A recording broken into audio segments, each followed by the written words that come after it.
Brothers Podcast. Look who we got tonight, Mr. Aaron Leidecker. How are you, sir? Good. How are you guys? I'm doing good. Perfect. Yeah, cool in this not hot day that we've been having. Yeah. Appreciate you It's coming hot. down, man. Yeah. It's hot. Yeah. Dude, it's fucking hot in Rhode Island today. We got the heat wave in the Northeast. It's hotter than Satan's asshole outside. But, you know, fucking feel like Satan just took a shit on Rhode Island, but Jesus. it's all right. It's all right. I'm okay. coming in hot. I appreciate you coming down. Literally. Yeah, literally. Yeah, I appreciate you coming down. Of course. In this heat wave we're having, and you got a busy schedule, I'm doing gonna all keep kinds of looking stuff. at this to make sure I'm not muted out. It's my OCD. I'll be like, Yeah. okay, Yeah. just so you know. Yeah, it's kind of weird too. Nah, It's a little that's fuzzy cool. thing there, Bob. But Little Muppet yeah, Bowl. I appreciate you coming on, and you know, so really what I want to do tonight is kind of, you know, we want to hear your story, highlight some main points, and then also want to get into the book that you wrote, which is going to be an awesome cool. thing to feature as well. Yes. I'm Yes. excited for that. Yep. So we'll get to all that as Yeah, well. So kind of getting right into it. How did you get into comedy, and what made you want to do it in the first place? Oh, If it's, I don't know how far back we're tale going, as but- old as time. Yeah. Well, let's just go. Basically, when I was younger, Yep. I was obsessed with stand-up comedy. I was obsessed with stand-up comedy so much that I wanted to watch Eddie Murphy's Delirious, and I was like 7. Yeah. There you go. And my dad said, no, you're not going to watch That's a that. tough one. But I will make a copy. I will make a censored version for you. Oh, Because Jesus. we had, back in the day, we had the 2 VCRs. You could like rent a movie and like Yeah. tape it. Yeah. So, you know, love him. He spent, I don't know how much time making me a censored version of Eddie Murphy's Delirious. That's Wow. freaking How hilarious. long And that was did it end up 11 being? minutes. That's what I was thought. 11 minute It was video. 11 minutes, and you know there was still swearing in it, but all the f-bombs and like all the stuff about like the Norton, all that stuff was cut out. Yeah. Things getting thrown at him. You know what I mean? Yeah, all that was thrown out. But you know, I've just always been obsessed with comedy, stand-up comedy. More of like a thing. Like I was like, I couldn't see myself doing it because I couldn't picture myself going up there and not getting any laughs and like feeling like crap. So, my dad used to take me to the Warwick Musical Theater. This place is in Warwick, and like to see all the comedians. I saw Jerry Seinfeld, Jay Leno, like all those. I grew up with all the comedy, and then going back to like 2011 is when I really was like, all right, I'm starting to get that itch. I went to the Comedy Connection. They still do. They have the Sunday night showcase. Yep. Nice. But John Parada was running them then, and he's friends with my dad. My dad knew him when they were in prison. Shit. Not in prison. When they were in prison. When they both worked at the prison. Oh, okay. When they were both in prison John together. was on the outside. No, they both worked at the prison, and he actually did. My dad did comedy with John Parada back in the '90s. Oh, that's awesome. But I would just go to the showcases, and it was like I really just wanted to. But at the time, I was like more of a drinker. I was more of a drinker. I don't drink anymore. So like I just would just totally chicken out. I just chickened out, and then like years had went by. And like I played in bands and stuff like that, but I always wanted to do comedy. And then it was getting to the point where I would watch comedians and hate it because I was like, it was annoying me that I wasn't even trying. Yeah, right. Right. And stuff up. So my buddy Dave, who owns the Galactic Theater in Warren, I was in a band with him for a number of years, and he has this bar, and he had an open mic night, and I said, you know what, I'm just gonna do it. So I messaged him. I was like, hey, can I come down and like try out comedy, on the open mic? He's like, yeah, come on down. So like I brought 20 of my work friends. I don't know why the hell I would do that on an open mic, my first open mic too, right? So. And it wasn't, so we all got there. I was so nervous. I remember like dry heaving in the bathroom, right? God. You know how it is, right? Yep. So I got up there, and it wasn't a comedy open mic. It was like a band open mic. I was the only comic, so it wasn't run like a comedy open mic. So there was no light. Yeah. So I literally just rambled for 20 minutes, Hell yeah. and it was then that I was like, all right, I really love this. I didn't really get any laughs because I was basically like a robot memorizing what I had. Yep. Like, I wasn't delivering. It wasn't there. But that lit the fire. And then I contacted John. I said, hey, I don't know, remember me? You worked with my dad. Like and then he messaged. He's like, oh, come down to Pullman Park and let's talk. And then that's where it went. That's where it went Beautiful. through. Yeah. That's awesome. I feel cool like story. everyone we talk to has got some interaction with John to an extent, which is really cool. Yeah. You know what I mean? But so you've been doing comedy for some time now, then. It just hits. It's just about to be 6 years. Oh wow, that's Yeah. awesome. Hey, congrats, man. That's great. And then if you take, well, a lot of comics say I don't really count the COVID year, but I was actually doing a lot of comedy during the COVID year because I was doing the cool. Zoom comedy. Oh yeah. Yeah, how's that dynamic? That was well. They still do that? As a matter of fact, they do. Casey McNeil, he's a comic out of Boston. He runs a good Zoom mic. Really? I've never done it, but I've watched it. Really professional. I kind of lucked out. My buddy Larry, he's a comic that was from Rhode Island, but he's now in Florida, and he's friends with this guy Dat Fan, who won Last Comic Standing, the first one. I've heard of him. Dat Fan had a Comedy Central Presents. Yeah. My wife used to watch it all the time. Don't Yeah. you turn on Dat Fan over there? Oh, He was yes, really that guy. And Yeah, he would he's come up with funny. like a musical thing. How his dad would smoke and ruffle the paper. Like that was such a good performance. He's one of the nicest guys ever. That's So awesome. he had a Zoom mic, and he still does. Huh. But you had to like audition for it. Really? So Okay. he got in touch with me, and he's like, "Oh, just come on, do a 5-minute set." And then like after the set, he's like, "Yeah," he's like, "I'll put you in the rotation." So, during the COVID and like somewhat after COVID, I was doing every like Friday night. I would go upstairs to my office in my house, and Start writing. in. Zoom on, get on the Zoom, and there was like 20 comics there. Really? And like you would not believe the comics you meet from across the country. That's actually really cool. Yeah, That's a good like point. I'm going to LA in August, and I Awesome. reached out to I just put on Facebook, "Hey, Yeah. I'm going to LA in August. I'd love to meet some of my West Coast comics that I met during the Zoom era." Yeah, That's like cool, man. and like a couple of people reached out, so that's pretty cool. I mean, like, That's That'd be cool. awesome. but Dad's good to know, and now he moved to the East Coast, so Oh, cool. Awesome. you never know. Yeah, I That's hope cool, man. If he's doing anything, I'd love to see him live because Yeah, that'd be awesome. I loved that old stuff, Yeah, older stuff. yeah. Well, that's cool, man. I mean, I think a Zoom stand-up would be pretty interesting. I didn't know It is that was a interesting. thing. Is it like you're wearing like back in like COVID times with the Zooms, like you're wearing like a t-shirt underneath you're like in your undies, or do you actually gotta like stand you up? want- Like no, how does that work? You didn't need, no, you did his Zoom mic was kind of like, it was, and I respect it. It was very like, hey, no noise in the background. Yeah, Have at least a screen up so you don't have to see your fucking your Yeah. your dogs and cats jumping all around because Yeah. it's a distraction. yeah.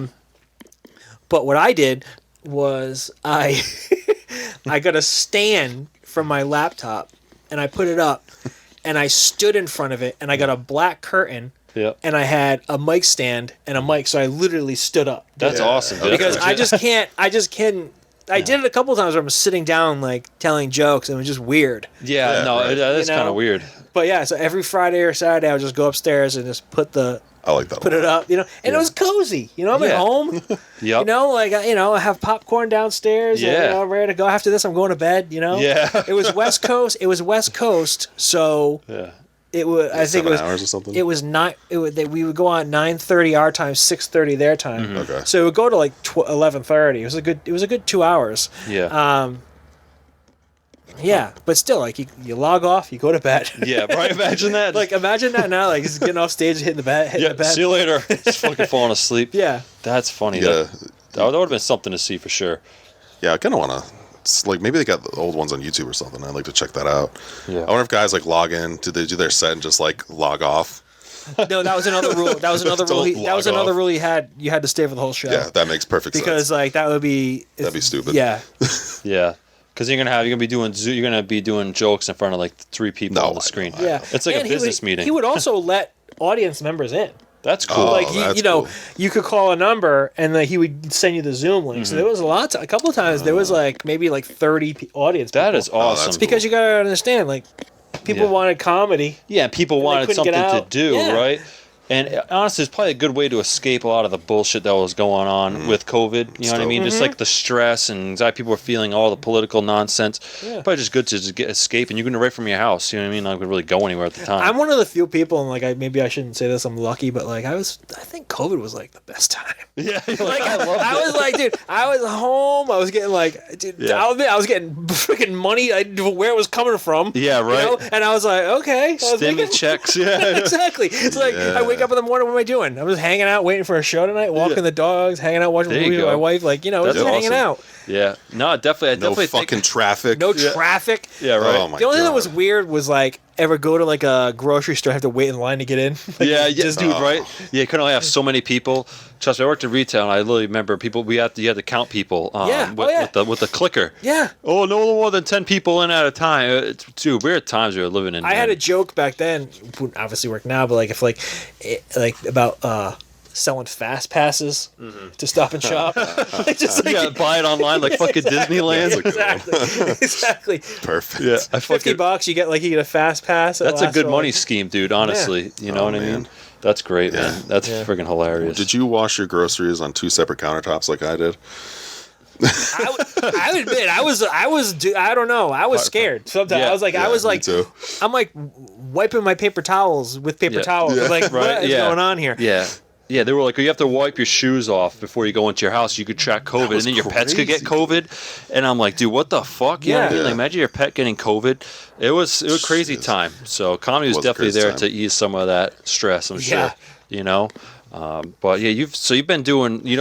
I follow you on social media. We've done some stuff together. Yeah. So you've been doing a little bit of everything, which I really appreciate having you on because you got you go a little over the place. Mm-hmm. So when you're out there doing all this stuff, like what is it to you? Like, what's comedy for you? You know what I mean? Obviously, I think you're a pretty big supporter. You came out and supported me. I met you. I think that night, the second time, you're like, you're going to this comedy showcase? I said, yeah, I'm performing. And you came out and saw me and a couple of the comedians, took some photos, which was great, which is awesome. So is comedy for you like are you out there to help support other people, or are you out because it's fun as a hobby? Like, what is it? What do you get out of it? You know what I mean? I'm just curious. I like to highlight that. Yeah, of course.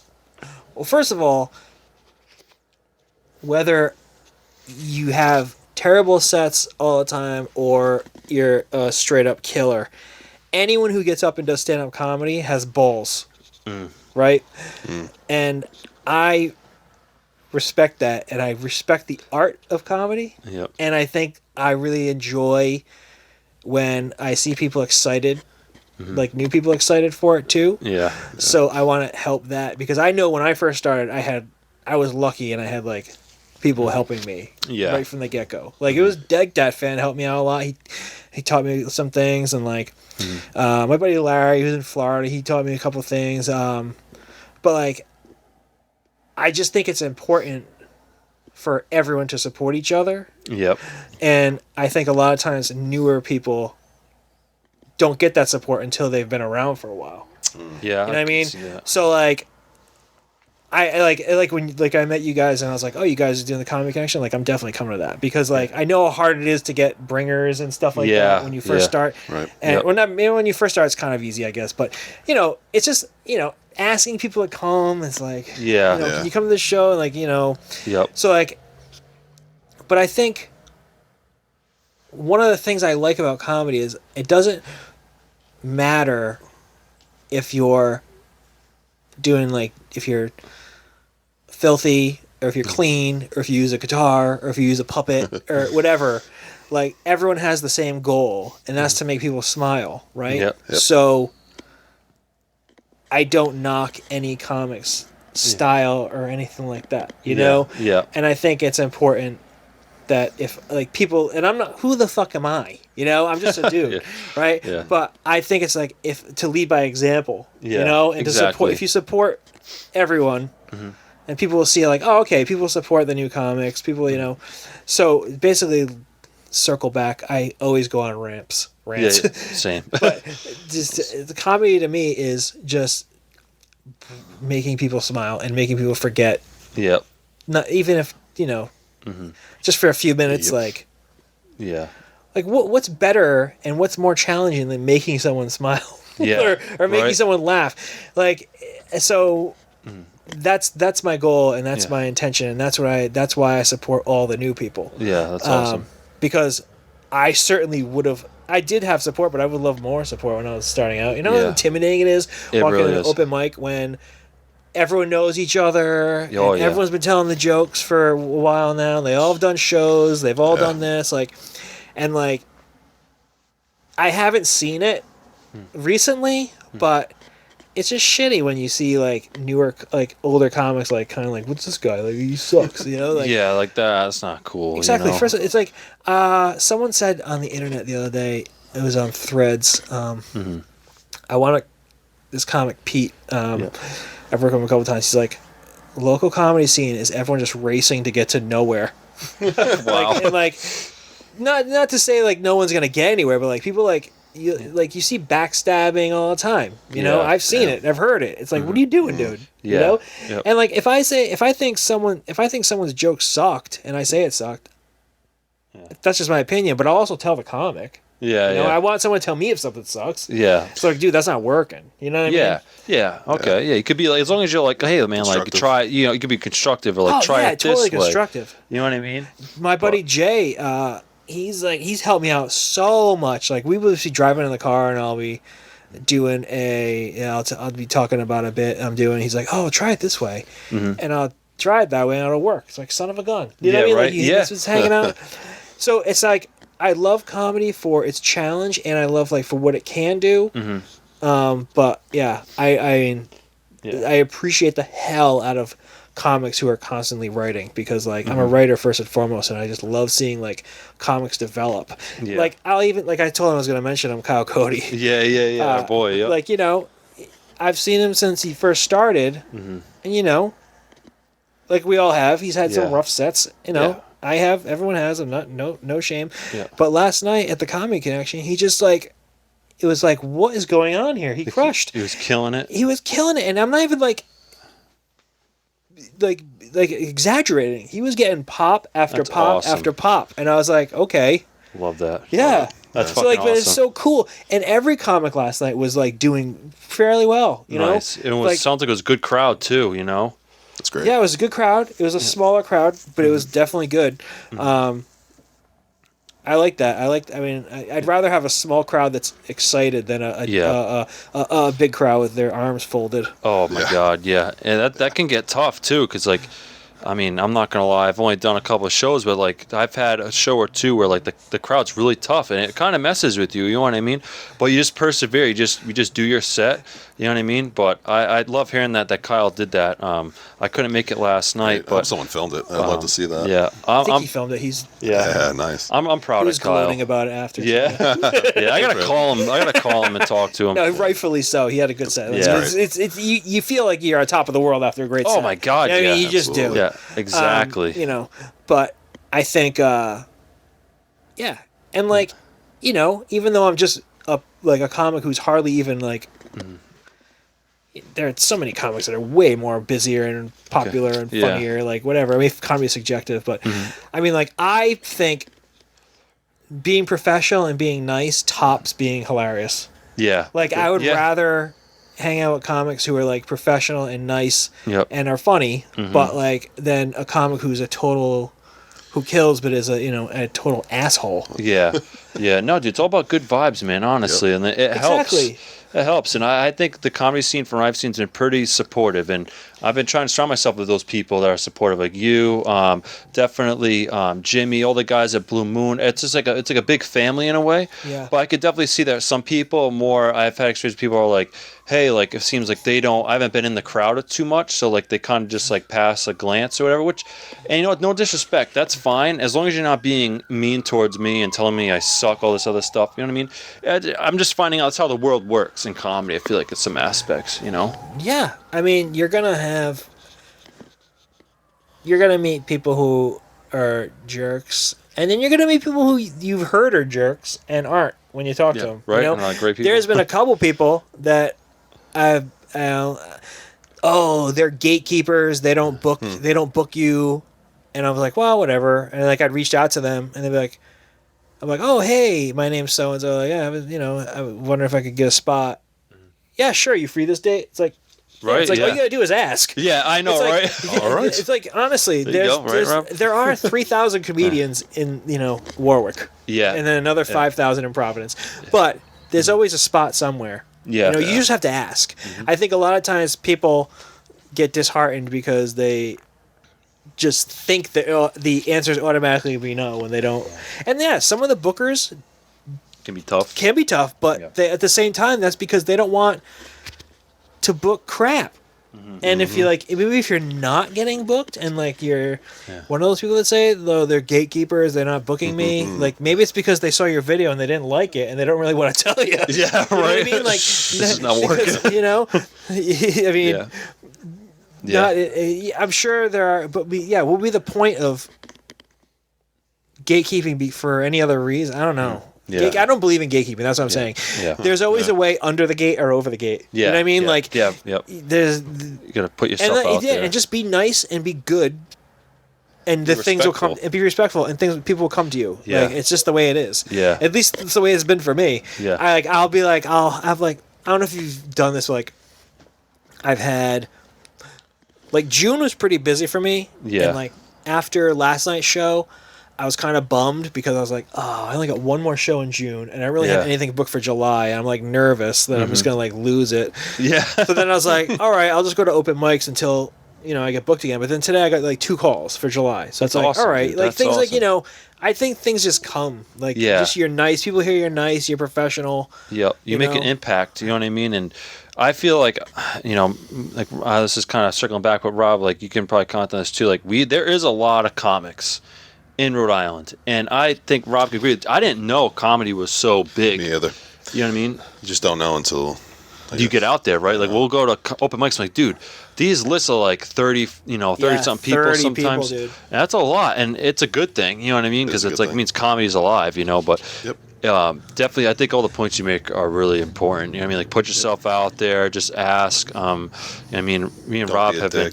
Yeah, don't be a dick. That's why me and Rob are out there trying to be nice to everybody. But I will go back to the open mic know? circuit though. There are some people, and I will definitely not name any names, but like they know who they are because their sets of what they are. But like that, it's like, this is just hate speech. Yeah, I could It's see like, that. what is going on here? Like, do you like you're gonna get a few laughs out of like the guys at the bar, but you're not gonna get. Yeah. You're not going to do the comedy connection with that kind of speech. I mean, Yeah. they book, you could be freaking filthy there, but like this is straight up hate speech that I've heard. It's like, what is this? And you really limit yourself when, and I've seen people who do the same rants forever, and it's like they're not growing, they're not writing. Those are the comics. Like I'll never be mean. But I'll never like really care. Yeah. Like I'm not gonna be like, all right. Well, is it more of like people you decide to like you might like, all right, I'm gonna associate with these people. I'll talk to these people. Or some people like might just see them, hey, how you doing? Keep it cordial. Yeah, you know what I you're mean? the company you keep. Yeah, You know what I mean? Like you get someone's like talking about being like transphobic or racist and stuff. It's like, dude, you hang out with those people, they're gonna think that you're. Yeah. You know what I mean? Yeah, right. They'd be like, all right, well, you associate. I get that. Yeah, you don't want that. And I think comedy should, I think there's a line. You know what I mean? You eventually, like you said, everything can be poked fun of, I think, but there's also a line where it gets hateful, and I think that's like some people, and they might not even know it. They might not even know where the line is. Yeah. You got to learn, or if you want to get anywhere. I'm sorry. Like that's just like that's probably one of like my hottest takes that some people would disagree with, but I really feel if you want to get in to like a working scene, then you have to curb like the hate speech and all that stuff, because I don't. It's not professional. Yeah, like and we were it's going saying. to work when someone sees that. It's an entertainment business, after all. You know what I mean? People want to book people who are going to bring them money and also going to help spread the word. Yeah. You know what I mean? You want to leave. I think that's the goal of comedy, right? When you're doing stand-up comedy, you want them to leave feeling better than when they walked in. Yeah. You don't want them to leave Not that they're uncomfortable. feeling like, what was that? Feeling gross. Right. Yeah. No, it's tough, I'm sure. You I don't know what if I mean? it felt like that yet, though. Maybe I'm just not hearing the right people right now. What do Like you mean? gross or like people. Oh, you've never heard anyone that's really really offended you? not Or, yet. I don't think so. I think it's happened once or twice. So it was more of just like, holy Maybe I just shit, wasn't that in was the room. said. Oh, I mean, I've definitely said holy shit a few times. Yeah, But this is part of you're gonna get it everywhere. I'm sure in some aspect. You know what I mean? I'm sure it'll come across it soon enough. Yeah. Yeah. I just got to get out there longer. I've only been doing it for Rob's like, I'm not easily offended or grossed out. No, it's not that. I'm not either. I mean, I'm really not. I'm not even like one of those people. That's like not what I mean. I mean, outward like hate speech and stuff. Like, obviously, anybody would feel. Yeah. Oh, yeah. I'm not fucking being associated with that fucking guy. Right, Yeah, like you just said, this. You said I haven't felt that way yet. Yeah. But there's definitely some old shits out there. That's for sure. Yeah, you're like, holy fuck, they just said that. They just said that. Jesus Christ. You know, fuck it. I mean, at the end of the day, Everyone wants to get on Kill Tony. That's what it is. Oh, Like, everyone wants to like be like how gross, dirty, like, yeah, and like, you know, I'm not impressed by anything. But I also again. See, this is where I'm different from a lot of the comedians. I'm from the I'm old school. Like, I grew up on old school comedy. I grew up on, like, first of all, comedy from the 40s and 50s, but then also more recently, like, Seinfeld's, Robin Williams, like, the professional 80s style comedy with, like, no crowd work. And I mean, crowd work's a whole other thing. I don't really do that. But, the crowd work's a whole nother beast. I mean, it's sprinkled in here and there, but I never made a whole set out of it. Yeah. No, I think it's a good mix. But kind of, you know, if, you know, this is one question Rob usually likes to ask.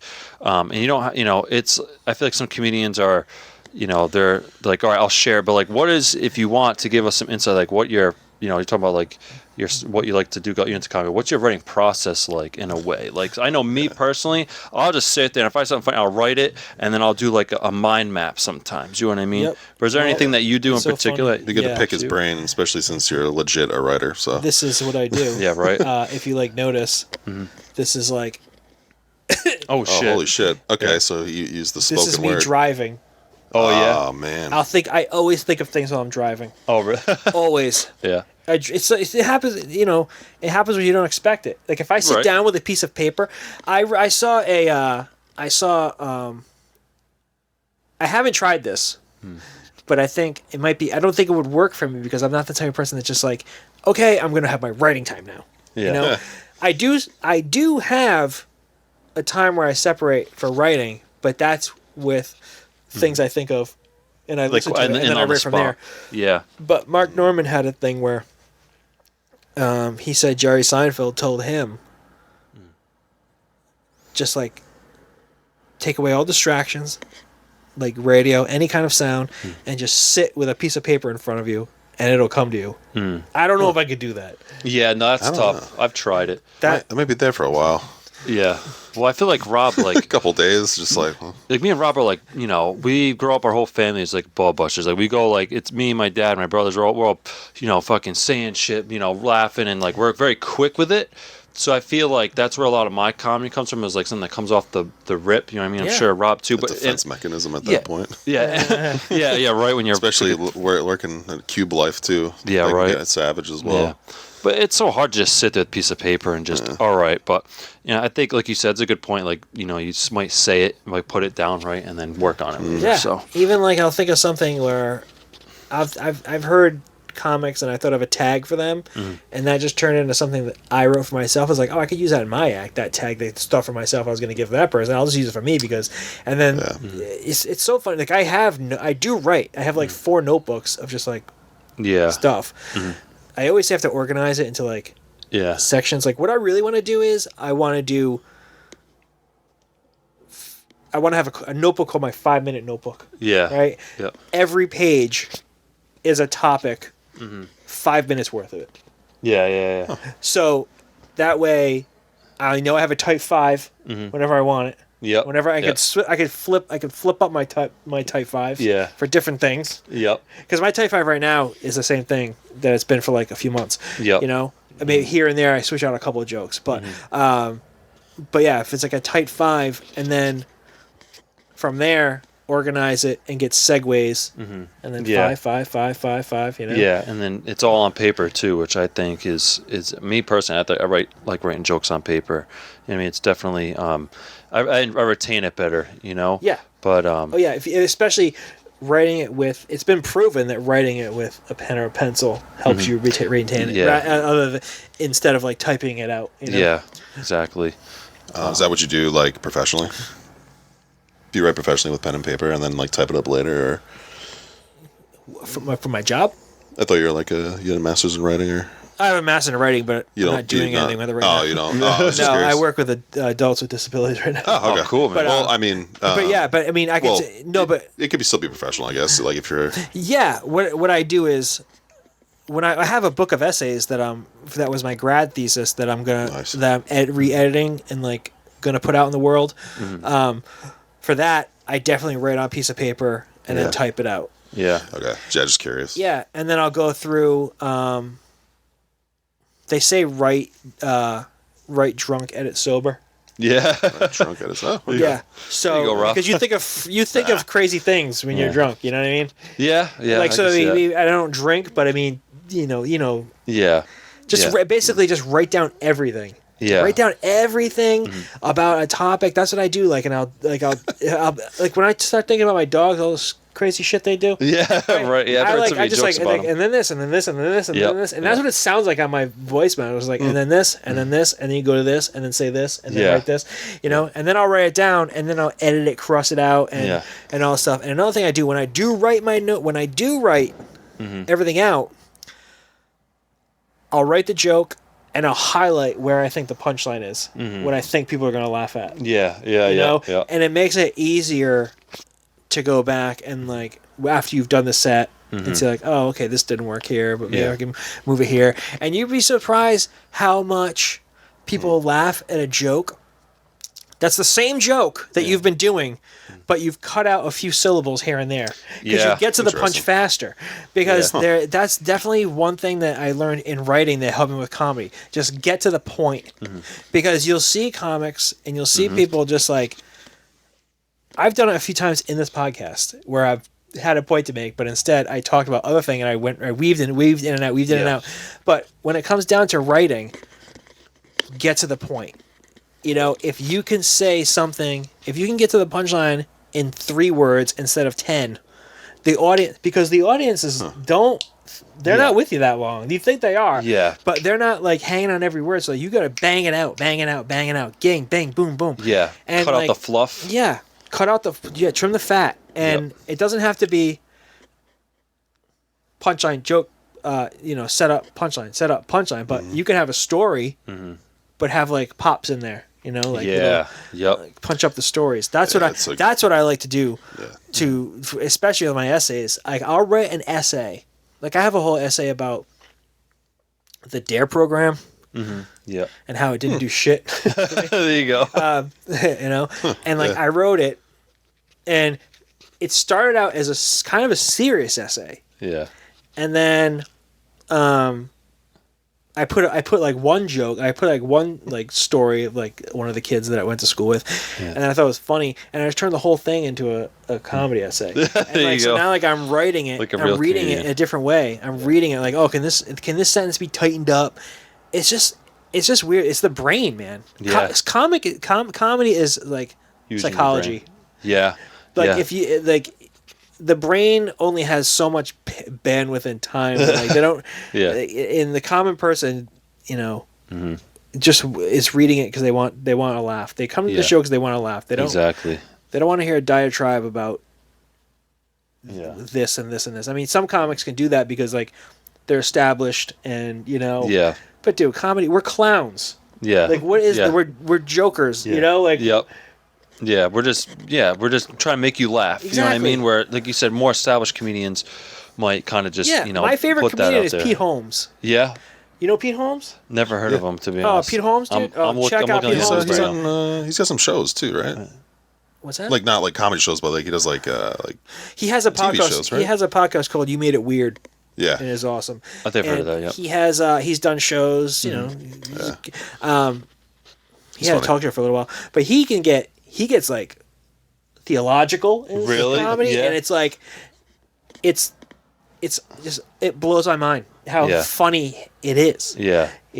I think that's a great skill to have if you can be a comedian. Also, like give like so you can give your like point of view, but it's also smart, educated, and you're making it funny. That's really awesome. You know what I mean? And like the thing about it is though, guys like us right now, we're not doing hour shows. Yeah. You know what I mean? Yeah. Or even like 45 minutes. Like when you have 45 minutes to an hour, you can have that section where you're. Yeah.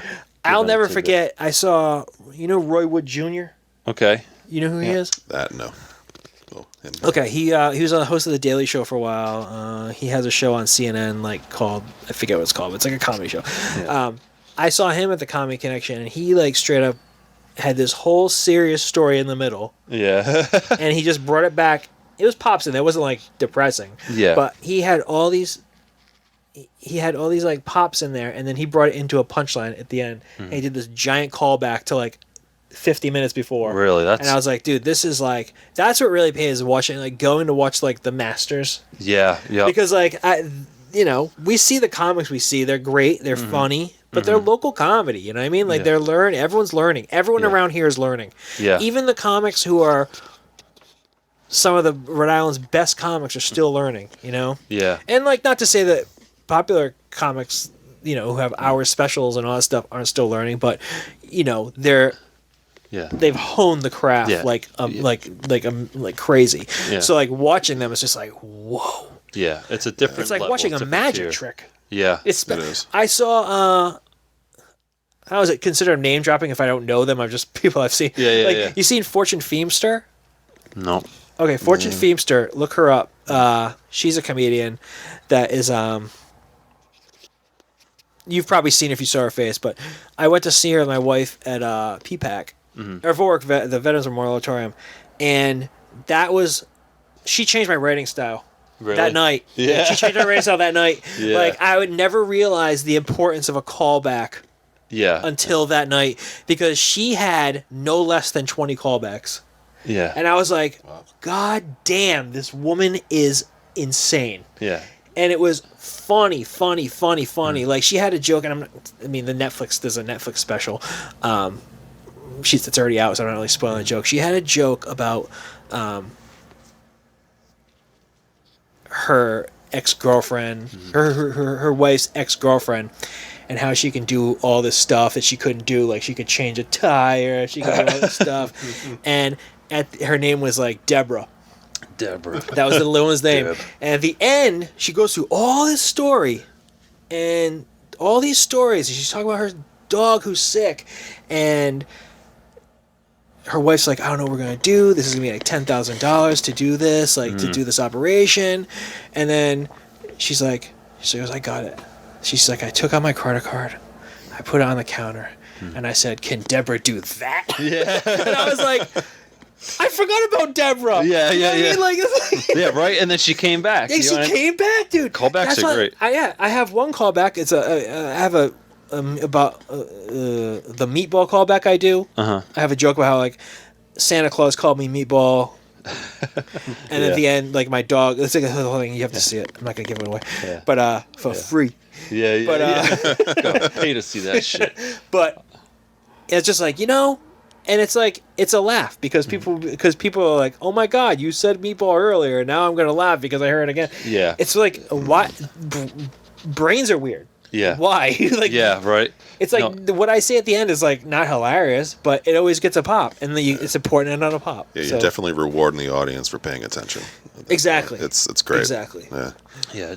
I think callbacks are work of art for sure. I've definitely tried a couple, and honestly, they're a lot of fun. You know what I mean? And listening to you talk, and I'm thinking about what I've been doing and what me and Rob been trying to do when we were workshopping a bit, and it's like there's a lot that goes into writing, and there's not that I don't think everyone takes into account when you first start, but you can really spend a lot of time like perfecting the craft. You could work on one set for so long, and that's okay because it takes a long time to master it. Yeah. It's just my fine. set now that I've been doing for a while. I mean I don't add. I have like 2 new bits that I'm adding to it, but the jokes that I've been doing for a while, like I'm still figuring out better ways to say them. Yeah. Like just yesterday, I was having a hard time like getting into like there's a couple of my jokes that I do that I always have a hard time getting into it, like getting to that punchline, like I was saying, like trimming the fat, like where do I trim it? Yeah. Or make it more smooth. And yesterday I figured out one for it, and like I did it before the show, and then of course when I was up on stage, I forgot to do the new version. Yeah, right. I've done that before. I'm like, oh no, I forgot that part. Dude, there's nothing worse than like getting off stage and be like, I forgot that part. Yes, I hate that. Dude, one time I forgot the part that leads to the callback. Yeah, right. So like I'm at the end and I was like, oh no, I'm thinking to myself like I didn't do that. Yeah. But then that goes again, like that just shows like I'm not practicing enough. I need to do like I really feel That's when I'm hard on myself. Yeah. Like I really feel like I should not be forgetting that part of the bit. It's such a giant part of the bit. Yeah. You know? Yeah. I definitely, there's been times where I've written jokes, or I've been going to like a mic, and I've been like, all right, I'm gonna really hit it, and even though it's just a mic, I really want to hit my set, and then I just kind of didn't say that I wanted to, and it is a realization, like, man, maybe I just need to practice a bit more, you know, and it's really just trying to find all that time. You know what I mean? And I think going back to what you talked about, like what comedy means and stuff, like, dude, you really just have to have a love for it, because and like the love is the writing is a big part of that, because like if not, why are you doing it? You know what I mean? Like we're not it realistically, I don't think, you know, Netflix is knocking on the door right now. You know what I mean? So you have to enjoy it, and like, and part of it is getting to the mics and practicing it, because you have to enjoy that crap to have like the good stuff. Yeah, you gotta enjoy the process. Yeah. You know, the grind. And like doing open mics, and you'd be surprised, like, dude, like the comedy shows in the comedy club. I will die on the hill that it's easier to get laughs in a comedy club than it is at like a bar. Yeah. Because like people are there for comedy, they're in the mood, they're ready, the lights are right, the ceiling's right, it's a great room for comedy. That's so true. Dude, doing bar shows is like is like cutting steak with like a plastic fork. And then doing the comedy connection, like, and like when the audience is like there for the comedy, it's like taking like a hot knife through butter. It's beautiful. Just like, it's beautiful. And you feel good, and you come off stage like, and you learn like that. Those sets I always record, because they're always going to be at least a couple good bits, you know. Yeah, and you can definitely use that to feature. But exactly. So that goes back to the whole, like, you have to go through all the crappy shows and the open mics and stuff, you know. Yep. I mean, I like open mics. You can meet people there. You can network and stuff. But sometimes I just don't want to do it. Yeah. You know, but you have to, because, and I'll even be honest. Like before the last year, when I was still in school, I wasn't really hitting the mics a lot. Yeah. I was lucky enough to get in with Funny for Funds, and like the shows were, you know, weekly. Yeah. So I had something there, but like ever since I not quit school, but once I graduated and I started doing open mics more frequently. Yeah. Totally changed the game. Yeah. You know? Yeah. Open mics, I think, are a good practice arena. You know what I mean? And you know, me and Rob frequent Blue Moon. That's like our spot. You know what I mean? Like I love the crew there. And honestly, a lot of times, you know, Rob can, you know, agree with this. We're really going to hang out with everybody too, and it's like I look forward to it. You know, but there's times that I'm like, you know what? I need to, maybe I won't do Blue Moon this week, because I try to break up my time. Yeah, maybe I'll hit up Kinsman, or I'll hit up Pub on Park. I haven't been to Kinsman yet. You know what I mean? Stuff like that. Kinsman's great, but it's just trying to find that happy medium. And like you said, Netflix ain't knocking on the door, so not right now. No. But my thing is, like, have fun with it. And just dude. Wherever it takes you, it takes you. Exactly, you know what I mean? Dude. Like, and you can fight for what you want. Yeah. But I mean, like, just be nice and have fun. Just have fun with it. And like, I think it's really important to mention this. And this is probably a clip you could put out as a teaser. Yeah, yeah. I read a book by Pat Oates. He's a Connecticut comedian. Mm-hmm. It's called How Not to Suck at Comedy. Yeah. I recommend getting it on Amazon. And in that, he talks about open mics, and he's like, you can't bomb an open mic. Right. An open mic is practice. Yep. You can't bomb it. Yeah. And like whenever I host, if there's an audience there, I don't care if the comics like it or not. I always say, hey, if you're not a comic and you're here for the comedy show, just know this is an open mic. These, you know, a lot of these comics are working on new material. It's not finished. Mm-hmm. It's like kind of like going to a band practice, right? Yeah. You see a band playing a song, that song's probably going to change before it's on the stage ready to go. Yeah. You know? Mm-hmm. Yep. So, you know, it's my nice way of saying, please don't think these guys suck. Yeah, well, it's a practice arena. You know what I mean? Yeah, exactly. Well, but I, yeah.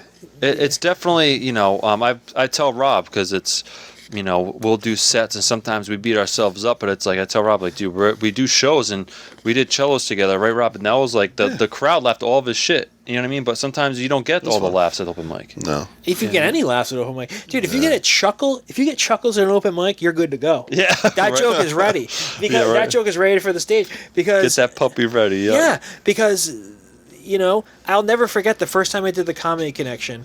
Yeah. I was maybe like 6 months into comedy. John messaged me. He's like, "Hey, brother, I got a bringer. Hey, you want a bringer? Hey, brother. Yep. I was in the bathroom at work. I just shit. I got that text. I shit again. I was like, the Comedy Connection? Right? Yes, dude. Yeah. So like, I was like, he's like, you got to bring 4 people. I'm like, yeah, of course, no problem. Yes, sir.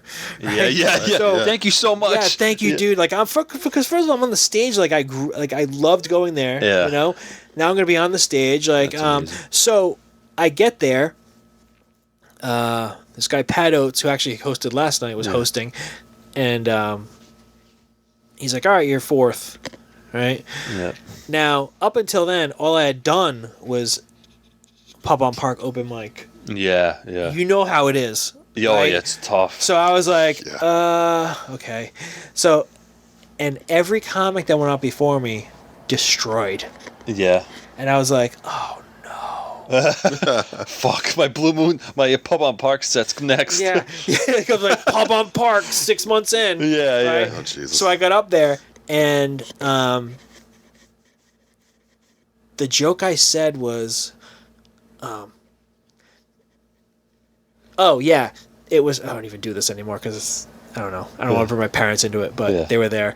And I was like, guys, give a round of applause.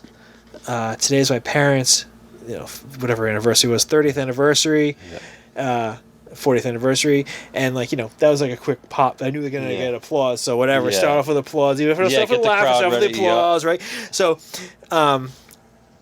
cheap, but I was like, give a round of applause to my parents. I saw them in their 40th anniversary. They've been married since 1977. Kind of weird they're still married. They haven't loved each other since 1986. Right? Yeah. What a stupid joke. Yeah. But it got a laugh, like the whole room. And I was like, oh, okay. It's different. Right? So like this is fucking, it was tough at Pub on Park or whatever. Pub, and you're like, yeah. Well, because of Pub on Park, no one cares, man. They're just in there. They're doing their notebooks. The stage is 50 feet away. Yep. Like, they don't care. Rob, Rob, would you agree, dude? We've been there, and the stage is so far away, dude. And you hosted it and performed it. Yeah, you hosted that too. Oh boy. That's why I like the Blue Moon. Yeah, Blue Moon's cool. It's tight. You know? It is. It's cool. And it's usually I heard crowd. the Kinsman's really good. Kinsman's great. good. I haven't been there yet. I've shouted out those guys a bunch of times. I was like, for a while, I was like, I'm not doing that because I don't believe open mic should be on Friday nights. I think that should be be like a show. Yeah. Like people should, if you're a comic, you should be going to shows. But it's so late that I was like, all right, I get it. Yeah, people do shows and they come out. Yeah. But dude, it's definitely cool. It's a younger crowd, but Jack and Corey are really awesome, and it's fun. You know what I mean? It's definitely different faces. I love Jake and Johnny's. I think that's a great venue. Yeah, I like Jake and Johnny's. I always get laughs there. Yeah. Parking blows, but yeah, terrible. You know what I mean? But it's a good time. And I kind of wanted to also highlight because I want to get to your book too. Yeah, of course. But before we get to that, I just want to touch upon quickly, like, what's a memorable moment to you that you'll never forget? There's something you just think that could be something funny, something you just appreciate, something that you hold to your heart. Like me, it'll be the Comedy Connection show, stuff like that. So what's something memorable to you? Since you've been doing comedy for this long. I have two. Mm-hmm. One is with me, and one is someone talking to me. Mm-hmm. So. The first one is probably the first laugh I got, which I just talked about. Yeah. Like you never forget your first laugh. Yep. You know what I mean? Your first real laugh in a club. Like this is it. This is the Comedy Connection. This is like a real deal. Getting chills club. just thinking about it. You gotta laugh. You gotta laugh. Yeah. That's especially for someone who's been wanting to do comedy for so long and he finally got into it. Like checking that off was awesome. Yeah. And I think that just like propelled me to just go absolutely insane because now now I'm kind of obsessed with it. Yeah, kind exactly. of obsessed with like the writing process and stuff like that, and like getting new stuff out there and all that stuff, and meeting comics and supporting comics and all that stuff. And another moment that really stuck out, and I don't even know if he even knew he did this, right? But I met Pete Holmes at the Wilbur Theater, and we were just talking because like I told him I was a comic, and I told him about my favorite episodes of and he goes, "Oh, you're a comic?" I'm like, "Yeah." He's like, "All right, so." He's like, "When you start playing places like this," and I was like, "Man, this dude believes in me." Yeah, right. That's awesome. And he like gave me a hug, and it was like hugging, I don't know, a warm marshmallow pillow. He's not fat. Yeah. But it was just like oh my like god. the energy and just like, he made you feel good, and you were like, wow, like this is, Yeah, dude, and I'm telling you, that was October 2022. Yeah. Nice. So And- it's Fairly recent. Yeah, and I'm going to see him at the end of August too, same place. Sweet. Hey, remember me? No, Yeah. You gave me a hug. hugged You said me. I was gonna be here. I should message him on Instagram. Like, hey man, could I be that night? Could I be that night? There you I was go, kidding. man, right? Hey, remember we go back you to go. circling, That's asking. awesome. You gotta dude. ask, right? Yeah, right. It doesn't hurt to ask, Aaron. Doesn't Just hurt to ask. ask. You never know. It goes unread for like 4 years. But Yeah, nice. you're like, oh, Yeah, sure. shit. Come on, open. Yeah, you never know. Here's a tape. Here's my 10. Yeah, awesome. right. Yeah. But yeah, that's just like, just that. And I think that really, even though I'm not Pete Holmes level, I think him believing in me and saying just, oh, no, this is a matter of fact, like, oh, when you're here. Yeah. Like, it wasn't even like, if you get this good, you're here. He's like, no. When you're here, you'll see that, like, the laugh, because he was talking about like how the laughs, like, take a while to get to you in a bigger place. Okay. And it's true. I did a show for Scott Higgins, and it was in a theater, and it's true. The laughs are different. Like they take a while to get to the stage, which sounds weird, but it's true. Yeah, no, I could see that. Yeah. It's like a wave. You know what I The mean? firework in the distance. Yeah. Yeah. You see the guy laughing his ass off, and then finally, So one guy, like it's like the light moves faster than sound. You see him laughing, and Yeah, it just exactly. hits you. Oh, I thought of That's another moment. I hilarious. just thought of another moment. Yeah. So, and this is kind of how just things work and like the universe works. If you like, you kind of like put it out there. But you guys know the Poppy Champlin shows, right? Yeah, yeah. I did Yeah. my first one recently. Oh yeah, Poppy's Amazing. awesome, professional, Yes. old school. I love it. Right. So I went to one of their shows one night because I thought I was on it, right? And I get there, and she goes, "Oh, you here to hang out?" I'm like, "No, I'm on." She's like, "You're not on tonight." I'm like, "I'm not," and she had. There was like it was like a mix up. I was on the Yeah. next month. Oh, okay. Right? Yeah. So I was like, okay. Fair. So I was like, I stayed for the show anyway. But the next month, Bill Simons was headlining, and I was just on the show. I had no idea, what he was all about. Like I knew about Funny for Fun's, but like I wasn't auditioning or anything like that. Yeah. And then I got off stage, and he goes, "Oh, would you?" He's like, "I liked your set. Would you want to come work for Funny for Fun's?" Yeah. And like. That's a good moment because like Yeah, that that's was like inspiring. auditioning without auditioning, you know? Right. Like if I had known I was auditioning, I might have flubbed it, Yeah. but like Right. not pressure. Yeah, like you just went in there as you went in there natural and did your thing. Yeah, Yeah, and you killed it, and he was like, "Hey." and that's That's a big inspiring. moment because I mean not for nothing, it's helping pay my mortgage a couple months. no, So like I mean yeah. like what do you want? You're making Yeah. people laugh, making money. Like that's kind of Bill's great. I mean, I think that's inspiring because I tell Rob sometimes like, hey, we're out here doing everything because you just never know who's in the crowd, you never know, dude. and B, it's like that inspires me because it's like you just never know who's gonna watch your set. And honestly, I'm having fun doing it. And if someone sees it and were to approach me like that, hell yeah. And which is funny because I went and saw Kyle Cody and Jack. Imperator, or I probably pronounced the name wrong. Sorry, dude. John? Yeah, John. I guess he goes by Jack too. So John, Imperator. Yeah. So him and Kyle, all this stuff, and Mike Murray was the headliner. I didn't know. I didn't like put two and two together. He was actually like the co-founder of Funny for Fun. Yeah, him and Bill. He is so fucking funny. This guy. He was. Oh my god. I was in tears laughing. He's talking about his. Rob was there with us. He was just funny. Good time. And it was just really cool that, like, holy shit, if I wish I was on that night, he could have saw my stuff. You know what I mean? You just never know, but it could look good time. It's really good. You never know who's in the crowd. And, like, I think comedy, if you have comedy, you have to have, like, that, I don't know. I kind of walk that line where it's like, I want everyone to like me, but also I don't give a shit. Like, you have to have a thick skin. Yeah. Like, because, okay, say I did go up, say last night I went in front of the Comic Connection and bombed in front of 40 people, right? They're not going to remember my name. Yeah. They're not going to be like, they're not going to talk all week at work like, oh my God, this guy bombed at work. Like, no, they don't care. You care, which is good. You should care. Yeah. But at the same time, like, fine, you fucking dust it off and go again. How many times I bombed? So many times. Yeah. Like, I feel like every comic gets to a point where there's at least a few laughs in their sets, and they might, you know. Yeah. And I also think that, you should never be satisfied. Yeah, just keep going for it. I took a class with Ray Harrington. Ray Harrington and Brian Bowden taught a second level comedy course, and Ray was talking about shows that are the worst kind of shows are just fine. Like not good enough for a story and not great enough to kill. Yeah. Yeah. So that's what I try and go for. I try and go for man, that class really helped too. Like, I don't know what it was. Like, I think going up in front of 300 people, no problem.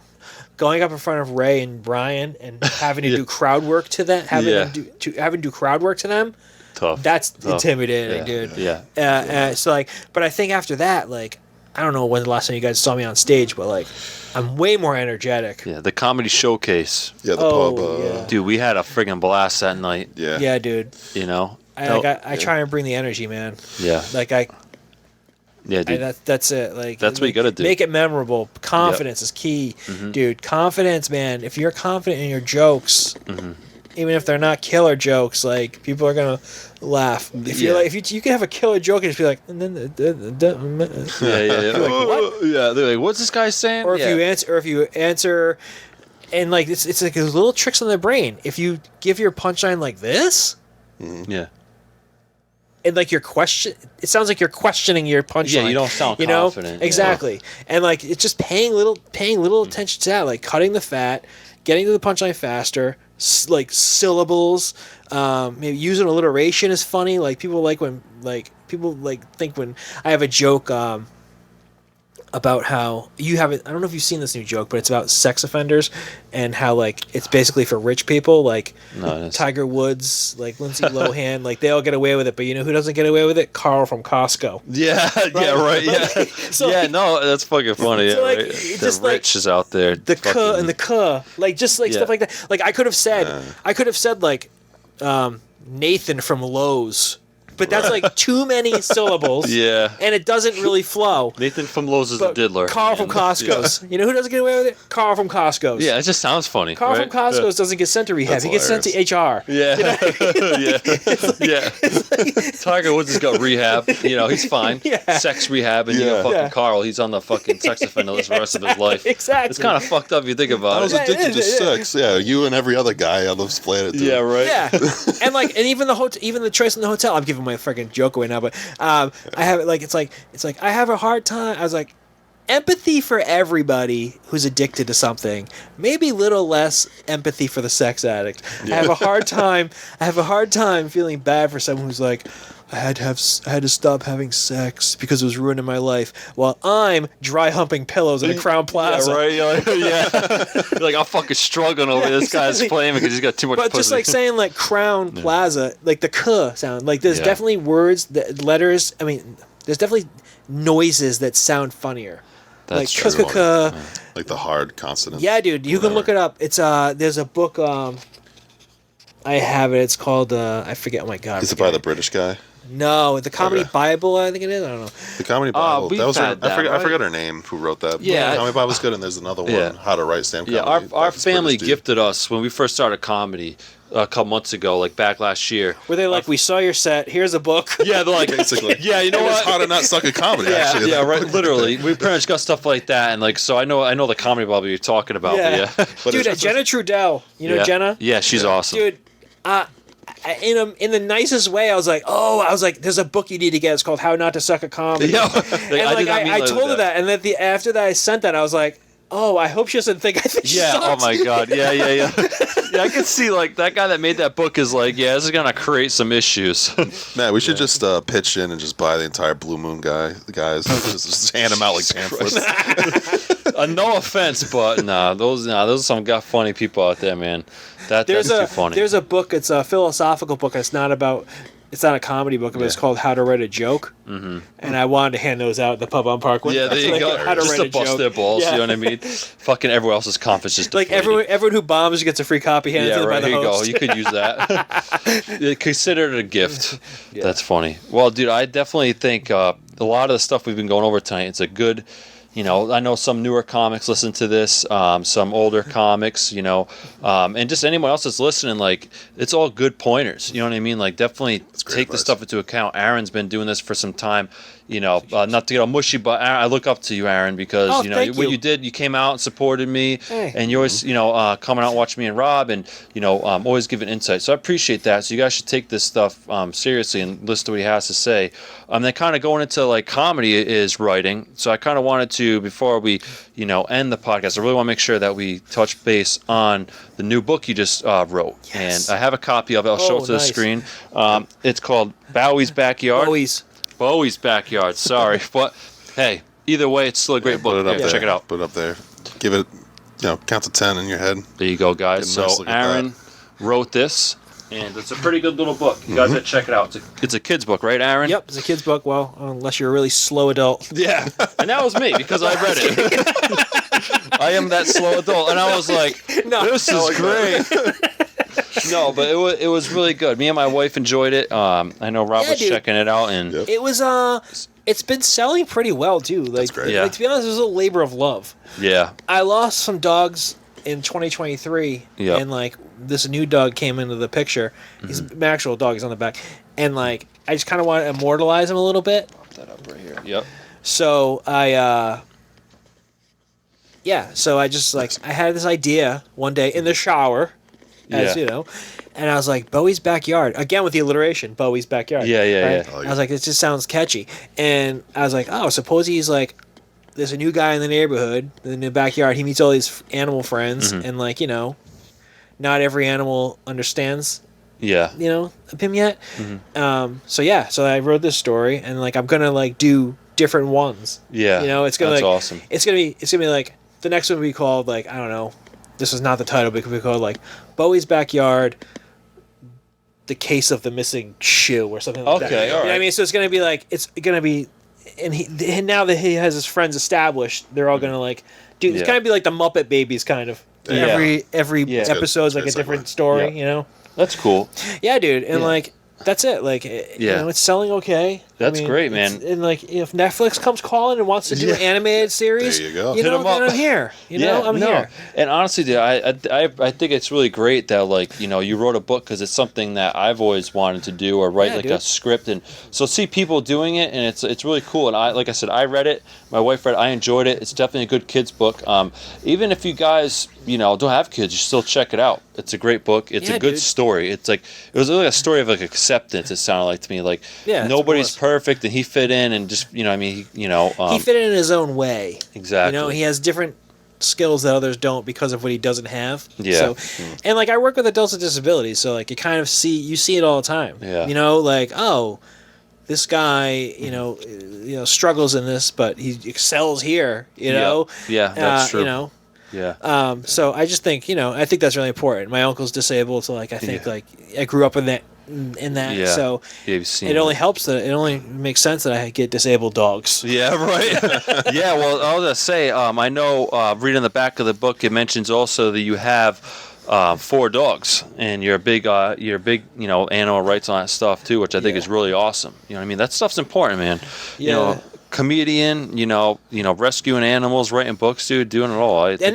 This is a testament, not to me, but just saying, if you have something you want to do, just do it. Just do it, right? Do it, like, Yeah. dude. too short, My man. story, I love the story. The drawings I did, they're okay, like whatever. Like it gets the job done. You Yeah. know, I might hire like like if it gets like more people like start getting interest, I might like hire like a professional like artist who like can Yeah. do that stuff. But I mean, like, if I keep having to draw every book, if I want to draw a fucking book and write a book, I'll do it. Self-publishing is Just do it. A lot of people shit on self-publishing, but why? Yeah. Because you do it yourself, you're your own boss. Yeah, you The do hard what you part want. is the marketing, Yeah. which I got to do. You know what I mean? Like, Yeah, and I mean that's goes into comedy too. You're marketing yourself and you're promoting your book. Yeah. That's why we promote it, and and I think we're all here to help each other out. exactly. But yeah, I think it's great, man. This book it's awesome. It's a nice, quick little read. Yeah, I mean, it's meant to be for like 6-year-olds. So Yeah, it's like, I liked it. Hey, man, I appreciate enjoyed it. I it. appreciate it. Yeah. Well, I was like, you know what? Let me check it out because at the end of the day, I want to support. At the same time, I'll check out any book. So, but anybody that's interested in getting this book, where can they get it? Okay, you can go to lulu.com, and right now you can go to lulu.com Yep. and just type in Bowie's Backyard, Yep. and it'll pop up. It's that. Perfect. It's soon going to be available on Amazon, and if you're like in the area, I have a handful of copies, Yep. and I could do it for you too. But now we got Bowie's footprint as a stamp, and it says "Thank you." Yes, Love Bowie. I want great. that. So I'll bring it back. I'll Yeah. bring it by an open mic one night and Yes. bring that, and I'll stamp it. Awesome. But yeah. So in person, but lulu.com. There. He also has an Instagram. Yep, check it Are we out. closing out? Because I'm going to do my. Yeah, that's fine. Yeah. Yeah. So, if you want to shout out how you get it, and then Yep. also if you want to give any plugs, any shout outs, any shows, all that stuff too. So, Oh, yeah. Yeah. Well, first and foremost, you find me on Instagram, Aaron Leidecker. And then right on my bio, there's a link to Bowie's Backyard's Instagram. As far as shows, oh yeah, Buttonwoods Brewery, July 19th. I'm doing a fundraiser for Vintage Pet Rescue, which is Yes. a pet rescue that we got three of our well, we got Yoshi is from there, Bowie's from there. Yeah, 3 of our dogs are from Vintage Pet Rescue. They're All right, cool. a great company, and I'm doing a benefit for them July 19th at Buttonwoods Brewery, and that's a Funny for Fun show. Perfect. And I'm doing a half hour, Hell yeah. and there's going to be someone after me, and there's going to be raffles and all that stuff. So. It's going to be awesome. Make sure you guys check all that out. Check out the book. Check out its Instagram, Facebook. Check out social media. Make sure you guys follow up with him. Definitely get a book and get it stamped. Get a Yep. book, get it stamped. Click that link in the description because I Yes. got the links back, baby. Oh, Yes. nice. Yep. So Yes. we're gonna push. We're gonna put this out as well. I appreciate everyone watching. Aaron, I do honestly appreciate you coming out. Of course, man. This is grass. you're doing it all. So I Yeah. appreciate Oh, yeah. all the support here, the open mics, everything you do. So thank you very much. Yeah, no problem, bro. All right. Thanks, guys. Yeah, great. not a problem. All right, guys. I think we're signing off. All right. All right. Until next time. See ya. See ya. There you go. Dude, that was fun. Dope. That Yeah, was that fun. was a good time. When you were rifting through that book, Yeah. I felt the breeze. I felt so good. I was like,